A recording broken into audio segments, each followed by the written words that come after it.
Hey YouTube comic community, this is Jimmy the Geek Aficionado with another haul video. This time, as I spoke about in one of my previous videos, alternate locations to buy comics from. This one again was from OfferUp. Really enjoying that app. From a person who's right in my town. Found some old boxes of her father's comic books, and I was able to get first crack at it. And I was really impressed by some of the conditions on some of these books, as I'm sure you will be when you see them. She had a large selection. A lot of stuff was, Archie and things of that nature that I'm just really not that interested in. But there was an incredible amount of DC and Marvel horror books that I did actually go for, and some superhero as well. Not much on the Marvel side, but I did find this one. This is Marvel Superheroes number 16, first appearance of Phantom Eagle. And this character doesn't do a whole lot, but it's a one-off, and it's one of the few stories of this run that was original. Getting into the Marvel horror, though, we've got Marvel Spotlight number 4. This is a Werewolf by Night issue. Third appearance of Werewolf by Night. First appearance of the Book of Evil called the Darkhold. Those of you who saw the Marvel Agents of S.H.I.E.L.D., I believe it was somewhere season 3 or 4, the one where they had Ghost Rider. They had the Book of Evil. That's how they brought the LMD, the LMD to life. They went crazy and everything. Got Fear number 9. This is the title that becomes later Adventures into Fear. It features Man-Thing. So we got issue 9 and issue number 8. Moving to the DC horror stuff, and this is just, keep in mind, this is just the stuff that I kept. There were 66 books in total, and I think I spent a total of $300 on the whole set, which gave the average $4.55. And you'll notice some of the books later on, getting them for $4.55 is just a monstrous steal. So I haven't worked out all the values and everything and averaged all the stuff out. But the stack that I'm showing is about 20 books. Is the only ones that I'm keeping. The others I'm going to be selling. So if you're interested in books in this vein, the DC and Marvel horror, go ahead and hit me up on Instagram at Geek Aficionado, and we can talk about a trade or so. Next up here we got Phantom Stranger number 11, DC horror. I've been picking up the Phantom Stranger and Spectre, and one of the other ones from the DC horror series. Just cool characters that also show up other places in the DC universe. Also have Phantom Stranger number 22.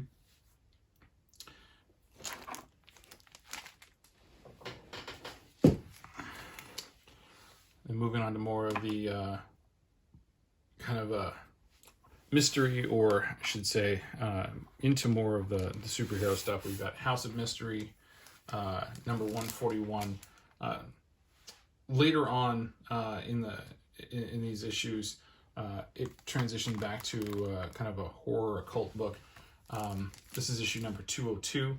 A lot of these are featuring Neil Adams covers, like this one here, 191. I'm just personally keeping the ones in the series that featured covers by artists that I really enjoy, because of some of the really cool stuff. The Neil Adams artwork, the faces. He's just these the kids books that show up in here were a lot of fun. But mostly this issue here, this was one that caught my eye. That I was incredibly happy to get, even though it's got a couple of color breaks in the front cover.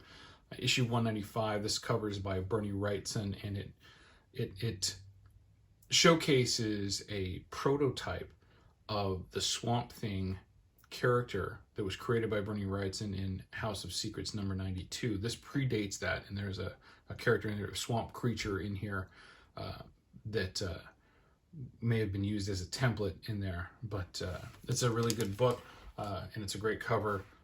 The guy fighting off a giant bat coming after him. My Greatest Adventure, some of you may recognize this. This is issue number 57. A few issues later, we get our first peek at the Doom Patrol. They debut in this series a little bit later on, before it becomes full-on transition to the Doom Patrol.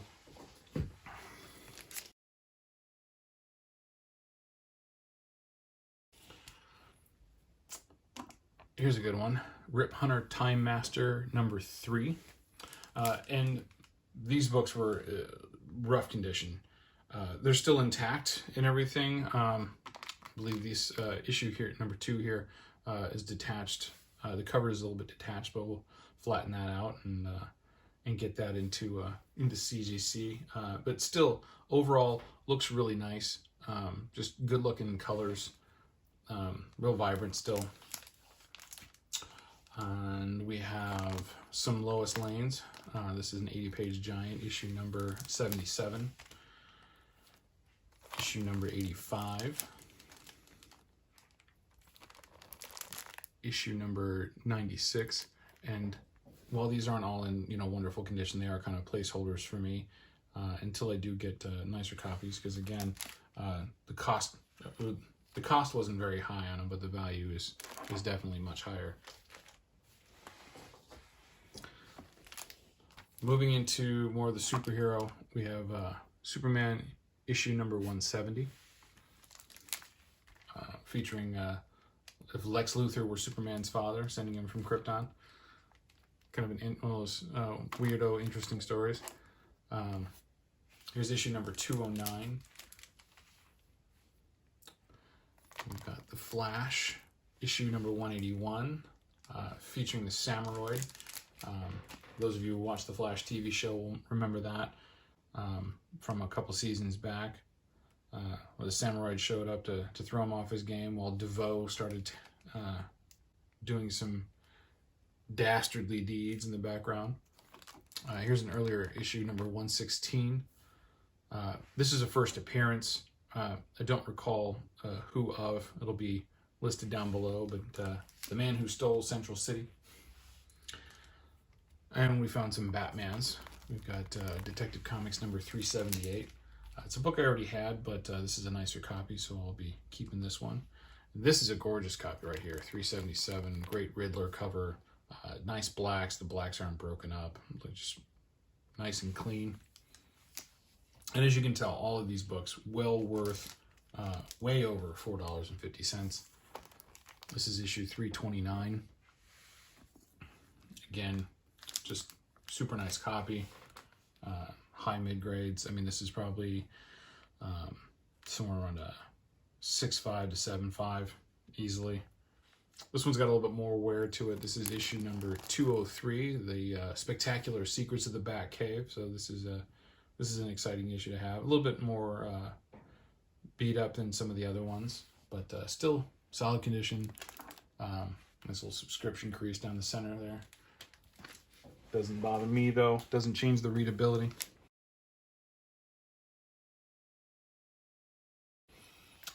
Now this last group of books, these were the cream of the crop, and the primary reason why I did it, because each one of these books is easily well worth it on its own.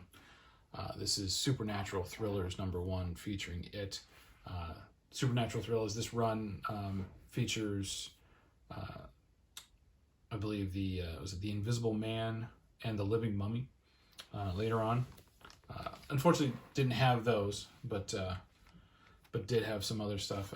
Adventures into Fear number 11, no number 10, but this is actually a good key because they're looking at a Man-Thing series for Disney Plus, and this is the first appearance of Jennifer Kale and her brother down here, and they're supposed to play good roles in that.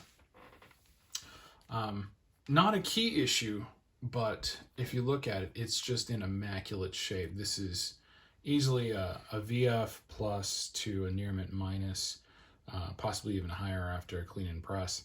The The Day the Superman Became the Flash. This is issue 314. Just in amazing condition. As is this one here. This is Tales of Suspense number 21. This is an Atlas book. This is predates the Iron Man issue number 39. Obviously doesn't fetch as high a price, but this is, again, easily another VF plus contender. Just in incredible shape. Super happy to have that. I don't collect a lot of the monster books, but any early Tales of Suspense Atlas books that's in this kind of condition I'll pick up, especially for $4.50. And then finally, one I've been looking for quite some time. It's got some color transfer. I see this a lot with this book. Just a considerable amount of color transfer. You'll see it on the back of the book as well. I guess when they printed these, they printed them wet. So when they stacked up, they just transferred some ink to the front and back.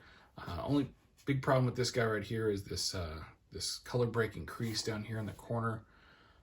Not too bad. I should still, once it's cleaned up, it should fetch somewhere between a 7.0 to an 8.0, and will just be that makes that book well over $500.